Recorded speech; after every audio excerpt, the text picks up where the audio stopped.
Hello students, so let us continue with the next article and this is the article which is backbone of this classical mechanics। और अगर ये article ना होता तो ये classical mechanics नहीं होती। और ये जो आर्टिकल है मतलब इस आर्टिकल के द्वारा जो रिज़ल्ट बनाया गया है that result is given by Lagrangians. और ये एक ऐसा रिज़ल्ट है जो हर तरह की मैकेनिक्स की प्रॉब्लम्स को सॉल्व करने के लिए सक्षम है। फॉर एग्जांपल जैसे आपने बीएससी लेवल पे आपने सिंपल हार्मोनिक मोशन स्टडी किया, आपने प्रोजेक्टाइल स्टडी किया, इसी तरीके से कैपलर्स लॉ स्टडी किए और कई तरह के मेथड्स आपने स्टडी किए। वहाँ पर आपने डिफरेंट डिफरेंट मेथड यूज़ किए प्रॉब्लम को सॉल्व करने के लिए। लेकिन ये एक ऐसा मेथड है जो उन तमाम डिफरेंट मेथड की प्रॉब्लम को अकेले सॉल्व कर देता है। मतलब सिंपल हार्मोनिक मोशन की प्रॉब्लम से सॉल्व हो जाती हैं, प्रोजेक्टाइल की प्रॉब्लम्स इस मेथड से सॉल्व हो जाती हैं, आपके कैपलर्स लॉ भी इस मेथड से सॉल्व हो जाते हैं एंड सो ऑन। तो ये एक बहुत ज़बरदस्त आर्टिकल है और लगभग ये पेपर में हर 6 महीने के बाद हर आता ही रहता है पेपर में अलग अलग तरीक़ों से।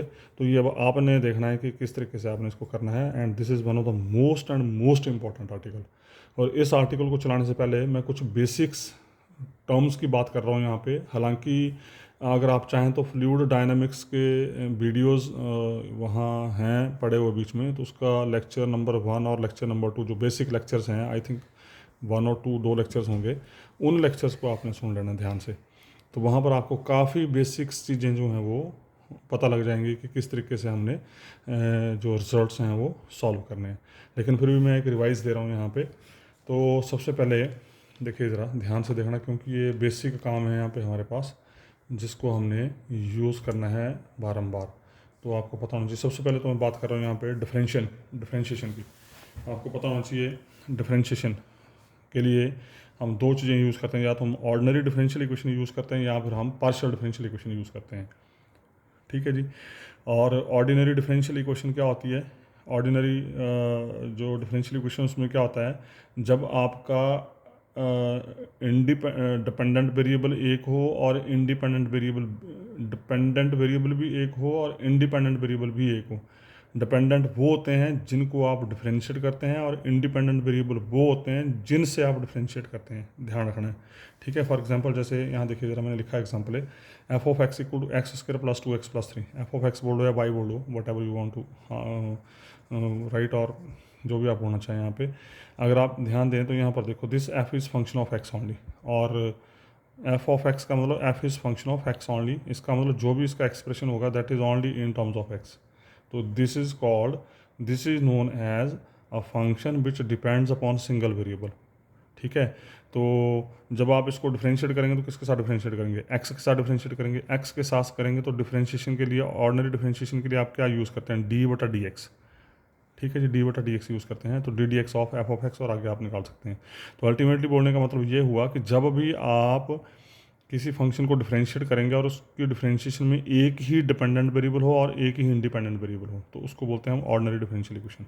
और पार्शियल क्या होती है? पार्शियल में बड़ा क्लियर है, जब आपका फंक्शन एक से ज़्यादा वेरिएबल के ऊपर डिपेंड करे, जब नंबर ऑफ इंडिपेंडेंट वेरिएबल आपके एक से ज़्यादा होंगे। तो इसका मतलब क्या हो गया, यहाँ पर भी डिपेंडेंट वेरिएबल तो एक ही होगा, डिफरेंशिएशन तो आप एफ की करेंगे, पर किसके साथ करेंगे? आइदर एक्स और वाई और Z, because this f is function of at a time x, y and z, because the expression is of type x square plus 2xy plus z square।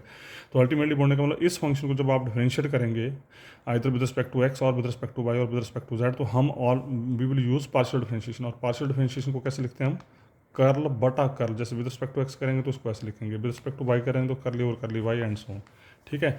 और अगर विद रिस्पेक्ट टू, अगर आप ordinary differentiation use करेंगे तो D बटा D x use करेंगे। अब आप देखेंगे कि आपने डी बटा डी एक्स यूज़ करना है कि आपने करली बटा कर डी एक्स यूज़ करना है। ठीक है। क्योंकि डिफरेंशियल इक्वेशंस में तो हमें आइडिया लग जाता है कि कौन सी यूज़ करनी है, पर इन केस ऑफ मैकेनिक्स ये बड़ी ख़तरनाक चीज़ है यहाँ पे कि मैकेनिक्स में कहाँ पर डी यूज़ होना और कहाँ पर कर्ल यूज़ होना है। This is one of the very important concept है। तो जिसको मैं ब्रीफ करने की कोशिश कर रहा हूँ, थोड़ा सा आइडिया दे रहा हूँ आपको, जो कि आपको शायद पता नहीं होगा और पता होना चाहिए। देखिए बेसिकली होता क्या है मैं बड़ा हल्के से बड़े टू द पॉइंट इसको ब्रीफ कर रहा हूँ। हालांकि इसके बारे में अगर बात करनी हो तो इसी के लिए कम से कम घंटा, 1.5 घंटा, 2 घंटे चाहिए। तो मैं थोड़ा सा आइडिया दे रहा हूँ आपको। देखिए ज़रा, ये मैंने यूज़ किया यहाँ पर कैपिटल एफ। कैपिटल एफ का मतलब यहाँ पर ये है फंक्शनल। फंक्शनल के बारे में तो ज़्यादा बात नहीं करूँगा यहाँ पे, इसकी डिटेल में आप स्टडी करेंगे। 4th सेमेस्टर में जाके पेपर है हमारे पास फंक्शनल एनालिसिस करके। उसके बाद ये स्मॉल एफ यूज़ कर रहा हूँ। इस स्मॉल एफ का मतलब यहाँ पे फंक्शन। ये जो मैंने एक्स, वाई, जेड, सोन ये जो लिख रहा हूँ, इनको हम बोलते हैं वेरिएबल। ठीक है जी। और ये जो मैंने लिखा है यहाँ पे टी और यू और वी और डब्ल्यू और whatever we want write, इनको बोलते हैं पैरामीटर। ये जो पैरामीटर होते हैं इनका बड़ा ज़बरदस्त रोल है यहाँ पे। ये बड़े हिडन हिडन क्या बोलते होते हैं, ये नज़र तो नहीं आते हैं हमारे को, पर इनका रोल बड़ा अच्छा है यहाँ पे। और इन्हीं का दारोमदार होता है और हमारे को नज़र नहीं आते हैं। ठीक है। तो ये फंक्शनल, ये फंक्शन, ये वेरिएबल्स और ये पैरामीटर। अब इनके बीच में रिलेशन क्या होता है?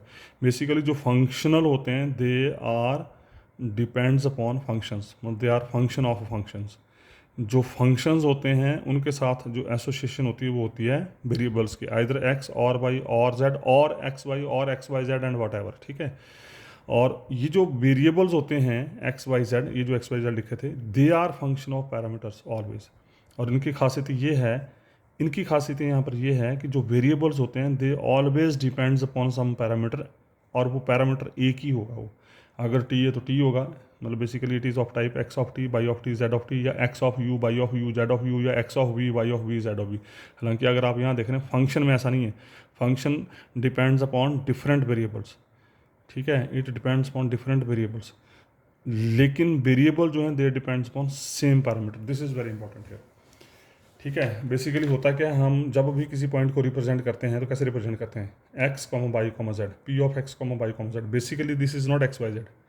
लिखते हम ऐसे ही हैं, पढ़ेंगे भी इसको ऐसे, पर basically it is not X Y Z. Basically it is of type P of X of T Y of T Z of T. हालांकि इसको हम लिखते नहीं हैं, ना ही हम इसको लिखेंगे। तो ये जो चीज़ आप लिख रहे हैं इसका बेसिकली मतलब ये है P of X of T, Y of T, Z of T. अगर आप टी की जगह यू लेना चाहे तो यू कैन टेक, वी लेना चाहे, इनको बोलते हैं पैरामीटर। ये पैरामीटर सेम होगा वेरिएबल के केस में। This is very important. अब इसका मकसद क्या है बेसिकली देखो ज़रा। जैसे मान लीजिए we have the function R is equal to this, R is function of X Y Z. मैं फिर रिपीट कर रहा हूँ, they are not X Y Z, basically they are X of T, Y of T, Z of T, या X of U, Y of U, Z of U. ठीक है जी। तो ये आर मैंने लिया, R of X Y Z. Now I want to differentiate, I want to write the differential form of this function, this function. Differential form, ध्यान रखिए, differential form word use कर रहा हूँ मैं, डिफरेंशिएशन वर्ड नहीं use कर रहा हूँ। ठीक है। तो कैसे लिखेंगे? तो देखो ज़रा, आर को क्या लिखा मैंने, R of X Y Z. Basically it is not X Y Z, मैं बार बार रिपीट कर रहा हूँ। लिखेंगे हम यही, ये नहीं लिखेंगे। Basically it is of type R of X T, Y of T, Z of T. ठीक है जी। ये नहीं लिखेंगे हम, लिखेंगे हम यही, पर आपको पता होना चाहिए हिडन एजेंडा क्या है यहाँ पे। देखिए ज़रा, now I want to write the differential form of this function. इस फंक्शन की मैं डिफरेंशियल फॉर्म लिखना चाहता हूँ। तो डिफरेंशियल फॉर्म लिखने का मतलब ये है कि आप इस फंक्शन को किसके साथ डिफरेंशिएट कर रहे हैं।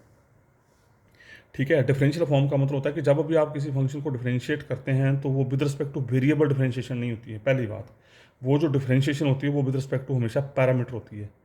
दूसरी बात, जब आप पैरामीटर से डिफरेंशिएट करेंगे तो उस केस में हमेशा हमारा चेन रूल चलता है। ये आपकी बचपन की बातें हैं यहाँ पे।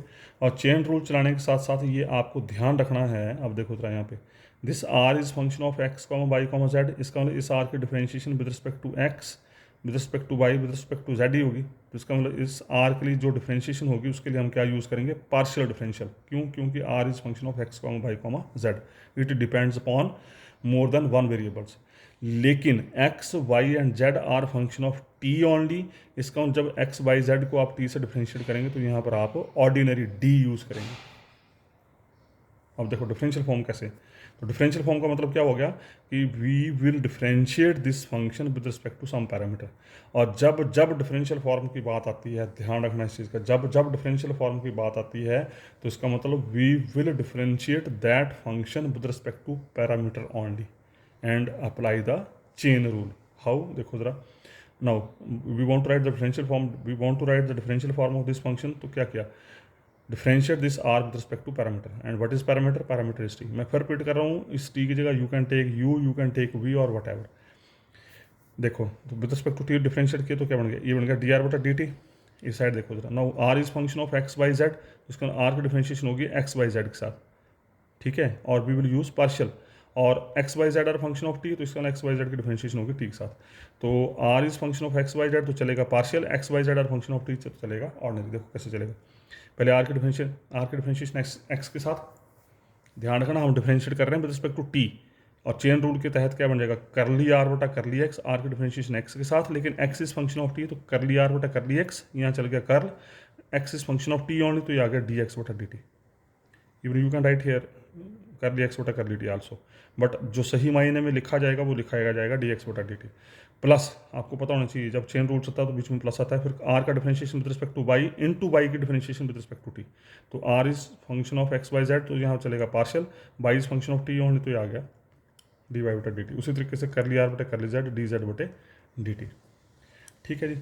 और we can write it as, और कैसे लिख सकते हैं इसको, और ये this is called differential form, D R बटे डी टी लिखो या डी आर लिखो। अब ये जो डी आर आपने देखा होगा कई बार, इस डी आर का मतलब यहाँ पर ये है कि it is differentiated with respect to some parameter always.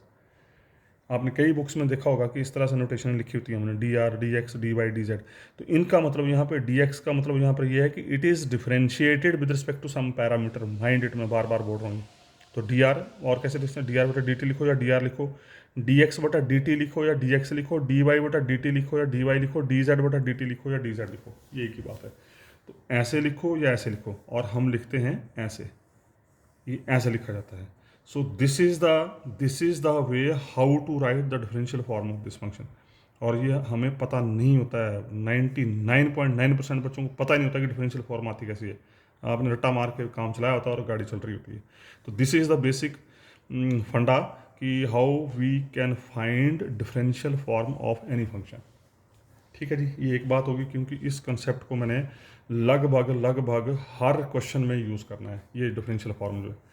उसके बाद दूसरी बात यहाँ पर आती है हमारी, ये भी एक बड़ा इंपॉर्टेंट कंसेप्ट है यहाँ पे, जो कि बीएससी लेवल का ही है, मैकेनिक्स का ही है। मैं बड़ा बिल्कुल 2 वेरिएबल में चल रहा हूँ। Similarly we can extend for 3 variables 4 variables and so on. देखिए ज़रा, ये ओ पॉइंट, मैंने क्या किया, ओ पॉइंट के ऊपर एक फोर्स लगाई, से फोर्स इज कैपिटल है, ठीक है। This is X axis, this is Y axis, I am taking only two direction, 2 variables, मतलब प्लेन की बात हो रही है यहाँ पे, आप ये कह सकते हैं, ठीक है। मान लीजिए ये एफ फोर्स जो है वो एक्स एक्सिस के साथ एंगल थीटा बना रही है, ठीक है जी। तो इस एफ फोर्स को जब भी कोई फोर्स एक्स एक्सिस के साथ किसी एंगल के ऊपर मेंटेन हो जाए, तो that force is always resolved into components in respective directions. Very important है कि जब भी कोई फोर्स किसी पॉइंट के ऊपर किसी एंगल के ऊपर मेंटेन्ड हो, याद करो इसको, तो वो फोर्स जो है वो उन रिस्पेक्टिव डायरेक्शन में रिजॉल्व हो जाती है। अगर 2 डायरेक्शन है तो 2 डायरेक्शन में रिजॉल्व हो जाएगी, अगर 3 डायरेक्शन होती है एक्स वाई जेड होती है तो 3 डायरेक्शन में रिजॉल्व हो जाएगी, 4 होगी तो 4 में, 5 होगी तो 5 में, एंड सो ऑन, ठीक है। और रिजॉल्व होती कैसे है, एक्स एक्सिस का जो कंपोनेंट होता है जो एक्स डायरेक्शन में, क्योंकि यहाँ पर वेरिएबल कौन है, एक्स, याद करो मैं जो बोलने वाला हूँ यहाँ पे, एक्स डायरेक्शन में वेरिएबल कौन है, एक्स, वाई डायरेक्शन में वेरिएबल कौन है, वाई। तो एक्स डायरेक्शन में इस फोर्स का जो कंपोनेंट होता है उसको लिखते हैं हम डी एक्स बटा डी टी से। ये सारी चीज़ें आपने छोटी क्लासेज में पढ़ रखी होंगी, यहाँ पर मैं इनको डायरेक्ट यूज़ कर रहा हूँ, और ये स्टैंडर्ड रिजल्ट्स हैं। मैं फिर रिपीट कर रहा हूँ, एक्स डायरेक्शन में इस फोर्स का जो कंपोनेंट होता है उसको लिखते हैं हम डी एक्स बटा डी टी से। वाई डायरेक्शन में जो फोर्स का कंपोनेंट होगा उसको कैसे लिखेंगे, उसको लिखेंगे हम डी वाई बटा डी टी से, ठीक है जी। एक्स डायरेक्शन का कंपोनेंट होता है डी एक्स बटा डी टी, वाई डायरेक्शन में जो कंपोनेंट होता है फोर्स का वो होता है डी वाई बटा डी टी, ठीक है। और डी एक्स बटा डी टी बोल लो या एक्स सिर के ऊपर डॉट, क्योंकि मैं ये कंसेप्ट बड़ा भारी यूज़ करूँगा यहाँ पे मैकेनिक्स में। एक्स सिर के ऊपर डॉट का मतलब यहाँ पर we are differentiating this X with respect to T, ठीक है। और Y dot means we are differentiating Y with respect to T. आप डी एक्स बटा डी टी यूज़ करो या एक्स डॉट यूज़ करो या स्मॉल वी एक्स यूज़ करो, this is basically velocity component, this is basically velocity component, आपको पता होना चाहिए। अगर ये डिस्प्लेसमेंट है तो rate of change of displacement is velocity component. तो डी एक्स बटा डी टी लिखो, एक्स डॉट लिखो, वी एक्स लिखो, वी के पैर में एक्स, डी वाई बटा डी टी लिखो, वाई डॉट लिखो या स्मॉल वी वाई लिखो, स्मॉल वी वाई लिखो, ये एक ही बात है। पर मैं वी वाई हम नहीं यूज़ करेंगे, बड़ा कम आएगा, लेकिन जो मेजरली जो यूज़ होगा वो होगा ये X dot, Y dot, Z dot and so on. तो अल्टीमेटली बेसिकली ये एक्स डॉट जो होता है it is equal to magnitude of force. इस एफ के जो रिजॉल्व्ड पार्ट होंगे, ये फोर्स रिजॉल्व का मतलब होता है कि दो हिस्सों में ये फोर्स डिवाइड हो जाएगी, कुछ इसका हिस्सा इस साइड को लगेगा, कुछ हिस्सा इसका वाई डायरेक्शन में लगेगा। तो इस एफ का जो एक्स डायरेक्शन में हिस्सा होगा that is equal to magnitude of force, याद करो, याद करने का तरीका, magnitude of force into component along X axis, और एक्स एक्सिस के अलोंग कंपोनेंट होता है कॉस थीटा, याद करो, magnitude of force into component of X axis that is equal to cos theta. उसी तरीके से बाई डायरेक्शन में magnitude of force into component of Y axis, component of Y axis होता है साइन थीटा। मतलब x component हम हमेशा cos से देते हैं, बाई कंपोनेंट हमेशा हम साइन से देते हैं। अगर फोर्स ने एंगल मेंटेन किया है थीटा तो ये बन जाएगा cos theta and sine theta. तो इसका मतलब एक्स डायरेक्शन में मैग्नीट्यूड ऑफ फोर्स हो जाएगा F cos theta, by direction में मैग्नीट्यूड ऑफ फोर्स हो जाएगा एफ साइन थीटा। मैं अभी सिर्फ दो डायरेक्शन में बात कर रहा हूँ, ध्यान रखना, ठीक है। तो इसका मतलब एक्स डायरेक्शन में डी एक्स बटा डी टी, वाई डायरेक्शन में डी वाई डी टी, या एक्स डायरेक्शन में एक्स डॉट बाई डॉट, ठीक है जी। इसका मतलब ये हुआ, अब इस क्लासिकल मैकेनिक्स में हम बजाय एक्स वाई जेड के we will use Q1 Q2 so on Q1, X की जगह Q1 यूज़ करेंगे, एक्स वाई की जगह Q2 यूज़ करेंगे। इनकी बातें मैं आपसे फर्स्ट वीडियो में कर चुका हूँ, ठीक है। अगर Q1 Q2 Qn आपके वेरिएबल्स हैं तो Q1 डॉट, जैसे यहाँ पर बोला, अगर x y आपके वेरिएबल्स हैं तो x डॉट y डॉट जो हैं they R component of velocities in respective direction. तो यहाँ पर Q1 Q2 Qn अगर वेरिएबल्स हैं तो Q1 के सिर के ऊपर डॉट, Q2 के सिर के ऊपर dot, so on Qn dot. Dot का मतलब करली Q1 बटा करली टी, या डी Q1 बटा डी टी, डी Q2 बटा डी टी। यहाँ बेसिकली आएगा ही डी, क्यों? क्योंकि Q1 Q2 Qn they are variables, और वेरिएबल जो हैं वो फर्दर सिंगल पैरामीटर के ऊपर डिपेंड करते हैं, और पैरामीटर है यहाँ पर स्मॉल टी। तो Q1 dot Q2 dot so on Qn dot are velocity components in respective directions of Q1 Q2 so on Qn। और इस कंसेप्ट को मैंने काफ़ी यूज़ करना है, इसलिए मैंने थोड़ा सा आपको ब्रीफ आउट पहले दे दिया है, तो ये आपको पता रहना चाहिए, ठीक है जी। और उसके बाद जो है, जो हमारा आर्टिकल है, I think this is your, according to previous video, this is your question number 3, article number 3, article number 3, this is your article number 3। तो ये अक्सर पेपर में आता है आर्टिकल ये, और आप लोगों ने इसको बड़े ध्यान से करना है, वेरी सिंपल आर्टिकल। और अगर ये आर्टिकल आपको अच्छे से समझ आ गया तो उसके बाद फिर मैं आपको दो चीज़ें और बताऊंगा, और वो दो चीज़ें अगर आपको समझ आ गई तो समझ लो फर्स्ट सेक्शन आपका गया। पर वो दो चीज़ें बड़ी इंपॉर्टेंट है और वो आपके दिमाग में घुसनी चाहिए। तो फर्स्ट आर्टिकल है, नेक्स्ट आर्टिकल है आपका, derive Lagrange's equation of motion for simple dynamical system. अगर आपको ध्यान हो तो लास्ट वीडियो मैंने दो तरह के डायनेमिकल सिस्टम की बात की थी। एक था आपका सिंपल डायनेमिकल सिस्टम, एक था आपका जनरल डायनेमिकल सिस्टम। आपको अगर ध्यान हो तो ये 6-7 हमने 8 सिस्टम स्टडी किए थे पीछे, स्लेरोनॉमिक, कंजर्वेटिव, होलोनॉमिक, है ना, इस तरह के सिस्टम एंड सोन। तो इसमें से ये 3 जो थे, स्लेरोनॉमिक, कंजर्वेटिव एंड होलोनॉमिक सिस्टम, ये सिंपल सिस्टम होते थे, और बाकी जो बचते थे उनको बोलते हैं जनरल सिस्टम। तो ये जो आपका लैग्रैन्जेस इक्वेशन ऑफ मोशन वाला आर्टिकल है, 2 तरह के सिस्टम के लिए है, सिंपल डायनेमिकल सिस्टम के लिए अलग से है और जनरल डायनेमिकल सिस्टम के लिए अलग से है। लेकिन जो सिंपल डायनेमिकल सिस्टम बड़ा है ये मोस्टली यूज़ होता है, और 90% इसी को हम चलाएंगे। पर पेपर में आपने ध्यान रखना है कि पेपर में आपको पूछा कौन सा है, वहाँ लिखा होगा derive Lagrange's equation of motion for, ये तुमने देखना है। अगर सिंपल बड़ा पूछा होगा तो ये करना है, जनरल बड़ा पूछा होगा तो दूसरा होगा, देखना कि बस लैग्रैन्जेस बड़ा और स्टार्ट कर दिया इसको। और दूसरा नाम है इसका derive kinetic potential equation of motion, ऐसे भी लिखता है। लैग्रैन्जेस की जगह वो काइनेटिक पोटेंशियल वर्ड भी यूज़ कर सकता है। काइनेटिक का मतलब काइनेटिक एनर्जी, पोटेंशियल का मतलब पोटेंशियल एनर्जी। बेसिकली ये जो आर्टिकल जो है it depends upon kinetic energy and potential energy. इसका बेस ही काइनेटिक एनर्जी और पोटेंशियल एनर्जी से चलता है। जो दो बातें और कर रहा था वो दो बातें ये है, kinetic energy and potential energy. तो derive Lagrange's equation of motion for simple dynamical system, या derive kinetic potential equation of motion for simple dynamic system, एक ही बात है, ठीक है। तो फिलहाल मैं इस वीडियो को यहीं स्टॉप कर रहा हूँ क्योंकि वीडियो लेंथी हो गया और ये आर्टिकल काफ़ी लंबा है, और इस आर्टिकल को मैं नेक्स्ट वीडियो में हम इसको करते हैं। सो इसको यहीं स्टॉप कर रहा हूँ। Thank you very much.